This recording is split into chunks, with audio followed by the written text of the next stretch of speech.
Hello guys, അപ്പോൾ നമ്മൾ chicken മേടിക്കാൻ വേണ്ടി വന്നേക്കണേണ്. ഇന്നൊരു ചെറിയ പരിപാടിയുണ്ട്.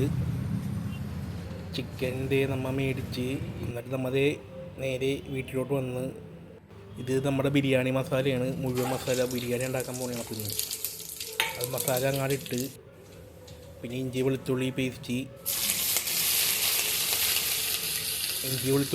നല്ലോണം മൂത്ത് വരുമ്പോൾ കുറച്ച് മല്ലിയിലയും പൊതിഞ്ഞയിലയും കൂടി അരിഞ്ഞത് നമുക്ക് അതിലോട്ട് ഇടാം.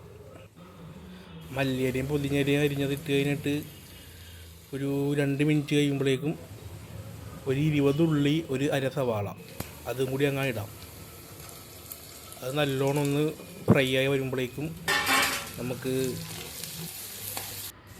അപ്പോൾ ആ ഗ്യാപ്പിൽ ഞാൻ ഒരു കട്ട്ലേറ്റ് എടുത്ത് കഴിച്ച് വിശന്നേ. അതൊക്കെ കഴിഞ്ഞിട്ട് രണ്ട് തക്കാളി അരിഞ്ഞത് തൈരോട്ട് ഇടുക. എന്നിട്ട് ഇതേ മഞ്ഞപ്പൊടി, മുളക് പൊടി, മല്ലിപ്പൊടി, കുറച്ച് ചിക്കൻ മസാല അതും കൂടി അങ്ങനെ ഇടുക. എന്നിട്ട് നല്ലോണം ഒന്ന് മൂപ്പിച്ചെടുക്കുക. അത് കുറച്ച് കഴിഞ്ഞിട്ട് ഒരു തൈര്, മിൽക്കി മിക്സിൻ്റെ ഒരു 50 ml ഇട്ടാൽ മതി, കുറച്ച് ഇട്ടാൽ മതി തൈര്. അതൊക്കെ ഒന്ന് സെറ്റായി വരുമ്പോഴേക്കും നമ്മുടെ കോഴി ഇട്ട് കൊടുക്കുക, ചിക്കൻ ഇട്ട് കൊടുക്കുക. അത് ചിക്കൻ ഇട്ട് കഴിഞ്ഞിട്ട് ആ ഗ്യാപ്പിൽ ഞാനൊരു ചായ കുടിച്ച് കാപ്പി അടിച്ച ടൈമിങ് കൊണ്ട് ഒരു കാപ്പി കുടിച്ച് അപ്പോഴേക്കും നമ്മുടെ ചിക്കൻ ഒരുവിധം കുക്കായി വന്നിട്ടുണ്ട്. ഒരു 20 മിനിറ്റ് കഴിഞ്ഞിട്ട് ഇനി നമുക്ക് റൈസ് ഇട്ട് കൊടുക്കുക. കൈമ റൈസാണ്, നല്ല പഞ്ഞി പോലത്തെ റൈസാണ്.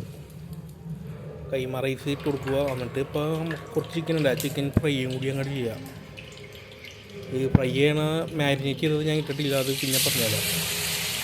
നല്ല ഇതായിട്ട് ഡീപ്പ് ഫ്രൈ ചെയ്തെടുക്കുക. അങ്ങനെ നമ്മുടെ ചിക്കൻ ഇട്ടു.